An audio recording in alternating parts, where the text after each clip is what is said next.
విదేశాల్లో చదవాలనుకుంటున్నారా? అయితే విదేశ్ కన్సల్ట్ ని సంప్రదించండి.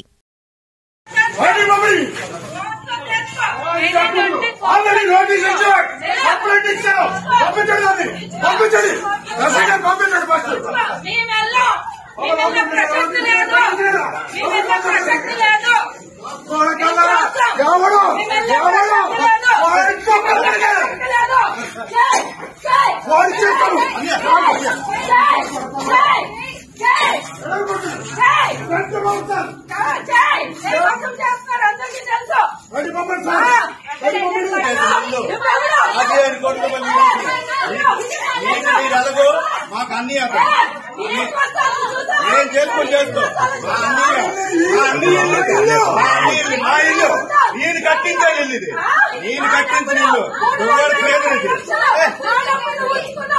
ఎవరేటో తెలుసు నా దగ్గర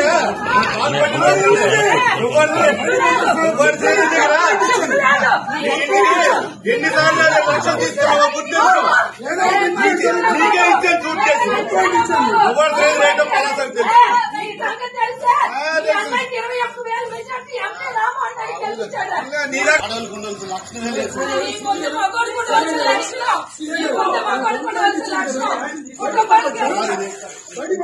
ఇల్లు సార్ ఇది వాళ్ళకి ఇచ్చాం అక్కడ ఉండాలి ఏదంటే కోర్టులో చేసుకోవాలి. నా ఇల్లు నేను కట్టింది ఇల్లు ఎక్కడ తెలుసు ఎండి కట్టింది.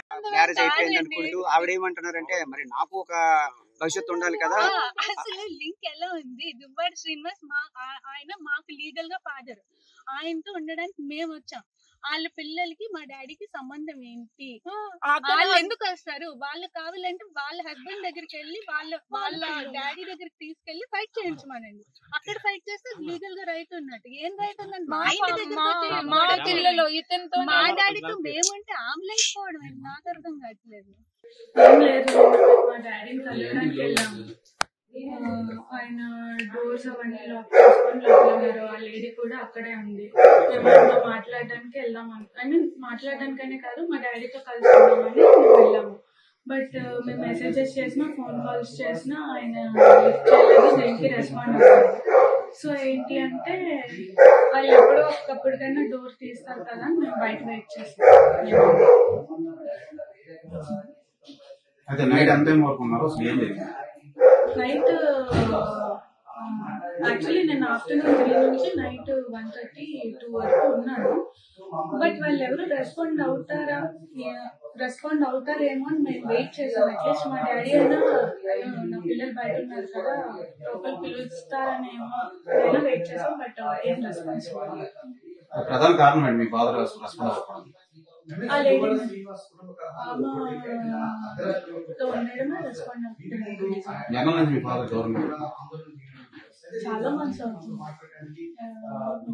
లాస్ట్ ఇయర్ నుంచి దూరంగానే ఉంటాం. ఈ మధ్యకాలంలో మీరు కలవడానికి వెళ్ళాం. లాస్ట్ ఇయర్ వినాయక చవితి అప్పుడు మాట్లాడడానికి వెళ్ళాం. అప్పుడు మా డాడీ వాళ్ళ బ్రదర్ అండ్ వాళ్ళ మదర్ ఏం చేశారంటే మమ్మల్ని లోపలికి రానివ్వకుండా మేమేదో వాళ్ళకి అటాక్ ఇస్తున్నాం అన్నట్టు క్రియేట్ చేసి మా డాడీతో కలవనివ్వకుండా చేసేది. సో ఆ తర్వాత మళ్ళీ మేము ఫోన్లో మెసేజెస్ లో కాంటాక్ట్ లో ఉన్నాం కానీ ఆయన ఏం రెస్పాండ్ అవ్వలేదు. సో నేను కలవడానికి కూడా చాలా అసలు ఇంట్లో కూడా చాలా ఇష్యూస్ క్రియేట్ చేసింది ఆవిడ గురించి మరి మీకు తెలుసో లేదో నాకు తెలియదు. మరి ఆవిడకి ఉన్న ఈ పదవి దాహంతో నన్ను ఒక పావులా వాడుకుంది రాజకీయాల్లో. నన్ను వాడుకొని నన్ను ఇలా చేసింది. ఏమి ఈ 25 yearsలో శ్రీని గారు చాలా మంది లేడీస్తో పాలిటిక్స్లో చాలా మంది పొలిటీషియన్స్ లేడీస్తో ట్రావెల్ చేస్తూ ఉంటారు కదా. చాలా మంది ఎంపీటీసీలు ఉంటారు, ఎంపీపీలు ఉంటారు, ప్రెసిడెంట్లు ఉంటారు, అందరూ లేడీస్ ఉంటారు. ఎప్పుడు చాలా మందితో లేడీస్తో మాట్లాడతారు. మరి అందరు లేడీస్తో మాట్లాడితే నన్నే ఎందుకు ఆవిడ ఇచ్చేయాలి, ట్రాప్ చేయాలి? ఆవిడ నన్ను ట్రాప్ చేసింది. నేను శ్రీని గారిని ట్రాప్ చేయడం కాదు. ఈవిడ నన్ను ట్రాప్ చేసి నన్ను ఒక పావులాగా వాడుకొని ఆవిడ టికెట్ పొందడానికి నన్ను యూజ్ చేసుకుంది ఆవిడ. నేను ఎవరిని ట్రాప్ చేయలేదు. ఏంటి రాజకీయాల్లోకి వస్తే ఎవరైనా రాజకీయాల్లోకి వస్తారండి. మొన్న ఎలక్షన్లో ఫస్ట్ ట్రిప్ నిలిచిన వాళ్ళు కూడా గెలిచారండి. అదంతా లక్ అండి. రాజకీయం మా చిన్నప్పటి నుంచి ఉంది. రాజకీయం చేయాలంటే ప్రతి ఒక్కరు రాజకీయాలు చేయగలరండి. దాంట్లో ఏముంది? పూర్వం నుంచి మాకు వచ్చింది. ఇవన్నీ ఎందుకండి కబుర్లు? ఇప్పుడు ఓకే, మీరు ఆ క్వశ్చన్ అడిగారు కదా సౌమ్య గారు, శ్రీని గారిని ట్రాప్ చేశారని. శ్రీని గారిని ట్రాప్ చేయాల్సిన అంత అవసరం నాకేముంది? మార్నింగ్ ప్రెస్ మీట్లో వాణి గారే చెప్పారు, ఫైనాన్షియల్ క్రైసిస్లో మేము ఉన్నాము, శ్రీని గారు ఒక షర్టు బనియంతో వచ్చారు, అతనికి ఏమీ లేదు అని చెప్పారు.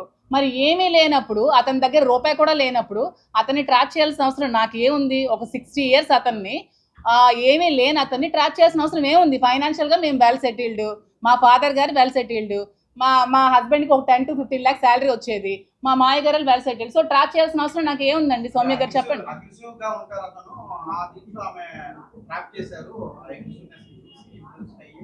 అదేనండి, ట్రాప్ చేయడానికి చిన్నపిల్లలా అని అడుగుతున్నాను నేను. శ్రీని గారు ఏమైనా చిన్న పిల్లడా? ట్రాప్ చేస్తే పడిపోతారు చెప్పండి మీరు. ఆ ట్రాప్ చేస్తే పడిపోయేవాడైతే ఈ 25 years లో ఎవరు ట్రాప్ చేసినా పడిపోవాలి కదండి. ట్రాప్ చేస్తే పడిపోయేవాళ్ళు.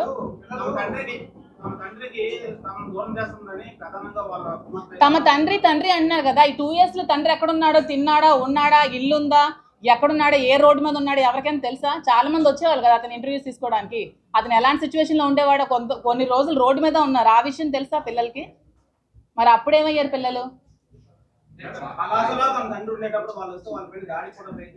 అది తండ్రి కోసం వాళ్ళు ఇక్కడ ఏం జరిగిందో అది మీరు వాళ్ళకి శ్రీని గారికి అడిగితే మీరు చెప్తారు అక్కడ ఏం జరిగింది. నేను ఆ సిచ్యువేషన్లో లేను.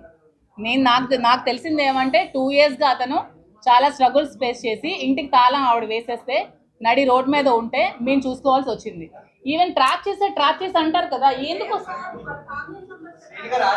ఓకే, ఆ శ్రీని గారికి ఏం ఆస్తుందో చెప్పండి నాకు అంటున్నాను నేను. శ్రీని గారికి ఉన్న ఆస్తి ఏమిటి? శ్రీని గారికి ఉన్న ఇల్లు వాణి గారికి ఇచ్చేశారు, శ్రీని గారికి ఉన్న ఫ్యాక్టరీ వాణి గారికి ఇచ్చేశారు, శ్రీని గారికి బ్యాంక్ బ్యాలెన్స్ కూడా 0. శ్రీని గారికి అంటూ ఏం ఆస్తి లేదు. సో నేను శ్రీని గారిని దేనికోసం ట్రాప్ చేస్తానో మరి వాళ్ళకే తెలియాలి. ఎక్కడ సంపాదించారంటే కొంచెం చెప్పండి నాకు కూడా, డీటెయిల్స్ ఏమైనా ఉంటే మరి ఏమైనా మీరైనా ఎంక్వైరీ చేయండి. నాకు తెలిసి శ్రీని గారు పాలిటిక్స్ లోకి వచ్చి నీతి నిజాయితీ ఉన్న నాయకుడు ఎవరైనా ఉన్నారంటే శ్రీని గారే. అతను ఏమైనా కరప్షన్ చేయరు సంపాదించడానికి. అతని దగ్గర ఆస్తులు అంటూ ఏమీ లేవు, ఉన్నవన్నీ ఫ్యామిలీకి ఇచ్చేస్తారు. సో అతన్ని ట్రాప్ చేసి నేనేం లబ్ధి పొందాల్సిన అవసరం నాకు లేదు. నేను ఫైనాన్షియల్గా వెల్ సెటిల్డ్. నాకు వైజాగ్లో నాకు ఆస్తులు ఉన్నాయి. మా ఫ్యామిలీ వాళ్ళు శ్రీకాకుళంలో ఎవరికైనా చెప్తారు చాలా వెల్ సెటిల్డ్ ఫ్యామిలీ.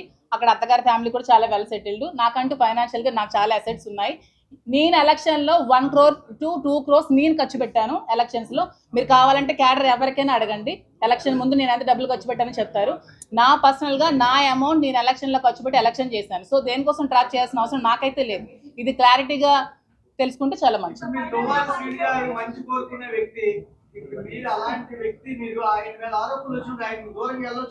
నేను ఇప్పుడు దూరంగానే ఉన్నానండి.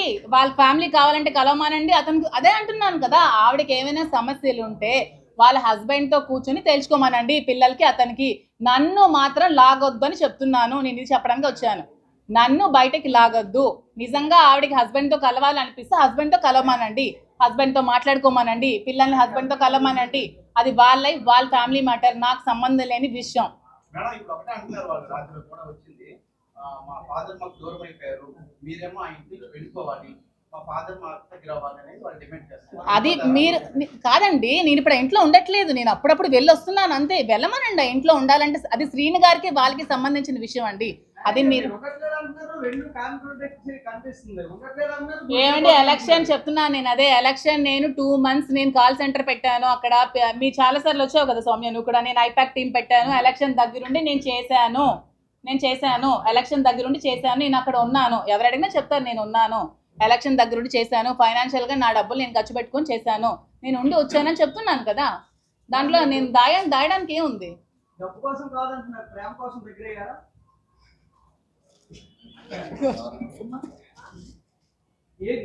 ఇప్పుడు వాళ్ళకి విభేదాలు ఇద్దరి మధ్య వచ్చాయి అంటున్నారు కాబట్టి మీరు ఆయన నాకు అన్ని రకాలుగా ఆదుకుంటున్నారు కదా మేడం. మీరు మీ డైవర్స్ ఇవ్వబోతున్నారు, ఏంటి భవిష్యత్తు ఏంటి? ఏమండి ఇప్పుడు సొసైటీలో ఇప్పుడు ఏదైనా ఎలిగేషన్స్ వచ్చాయనుకోండి, ఒక హస్బెండ్ కి దూరం అయ్యి ఒక ఒంటరిగా ఉన్న మహిళలు చాలా ప్రాబ్లమ్స్ ఫేస్ చేసుకోవాల్సి వస్తుంది కదా. అలాంటి ప్రాబ్లమ్స్ ఫేస్ చేసుకోకుండా సపోర్ట్ చేస్తానని చెప్పారండి. మీకు అర్థమైంది అనుకుంటాను.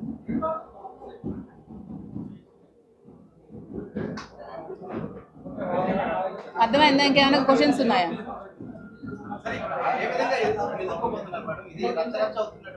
అదే నేను మీ మీడియా ముఖంగా మీ అందరికి దయచేసి రిక్వెస్ట్ చేసి నేనేం చెప్దాం అనుకుంటున్నానంటే, ఆవిడ చెప్పిన మాటలు నమ్మి నన్ను బజార్లోకి లాగదు. దయచేసి నా ఫ్యామిలీని, నా పిల్లల లైఫ్ని తీయద్దు. నేను కూడా నాకు 3 ఆడపిల్లలు ఉన్నారు. నేను ఆ 3 ఆడపిల్లల్ని పెళ్లిళ్ళు చేయాలి, పెంచాలి, చదివించాలి, చాలా లైఫ్ వాళ్ళకి చూడాలి. వాళ్ళు ఇంకా చిన్న పిల్లలు, వాళ్ళ లైఫ్ చాలా డిపెండ్ అయి ఉంది. వాళ్ళు ఎంత సఫర్ అవుతారు ఈ వీడియోస్ అన్ని చూసి అర్థం చేసుకోండి అని చెప్పడానికి వచ్చాను.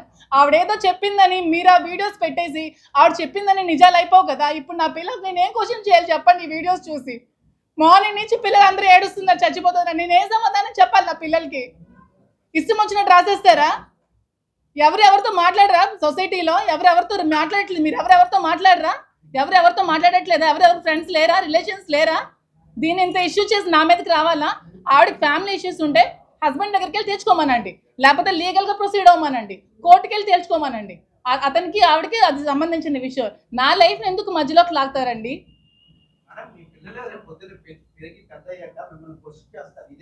క్వశ్చన్ చేస్తే నేను ఇదే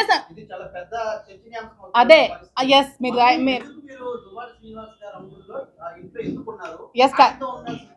ఎస్ కరెక్ట్ పాయింట్. పిల్లలు క్వశ్చన్ చేస్తారనే ఇప్పుడు నేను శ్రీని గారితో ఉండదామని డిసైడ్ అయ్యాను. ఎందుకంటే ఇది వచ్చిన ఈ మచ్చ ఎప్పటికీ లైఫ్లో పోదు. నేను చెప్పినా సరే ఎవరు నమ్మరు. నాకు శ్రీని గారితో నేను మాట్లాడలేదని ఎవరు నమ్మరు. ఎందుకంటే అది ఎంత స్ప్రెడ్ అవ్వాలో స్టేట్ లెవెల్ స్ప్రెడ్ అయింది. సో ఇక్కడతో ఇది ఎండ్ అయిపోతే పిల్లలకి మంచిది, నాకు మంచిదని డెసిషన్ నేను తీసుకోవాల్సి వచ్చింది. ఉంటా, అది మేము తర్వాత డిసైడ్ అవుతాం. అది మేమంతా మాట్లాడుకుంటాం. డైవర్స్ అవ్వకుండా పెళ్లి చేసుకోకూడదు కదండి. ఒక ఫ్రెండ్గా ఉంటానండి. ఫ్రెండ్స్ కలిసి ఉండకూడదా? మీకు అమ్మాయిలు ఎవరు ఫ్రెండ్స్ లేరా? ఉంటాం కదా. ఏం మీతో ట్రిప్స్కి రారా? మీరు ఎప్పుడు గర్ల్ ఫ్రెండ్స్ మీరు ట్రిప్స్కి ఎక్కడికి వెళ్ళలేదా? కలిసి ఉన్నంత మాత్రాన ఏదో కోరికలు ఉండిపోయినట్టే అండి. ఇంకేం ఉండవా? కష్ట సుఖాలు ఏమి ఉండవా? ఇప్పుడు మీరు ఏమీ లేకుండా ఉన్నారనుకో, ఇప్పుడు చూడు అలా కాదు. ఆద్యం మీరు ఇప్పుడు ఏమీ లేకుండా ఒంటరిగా ఎవరు లేకుండా ఉన్నారనుకో,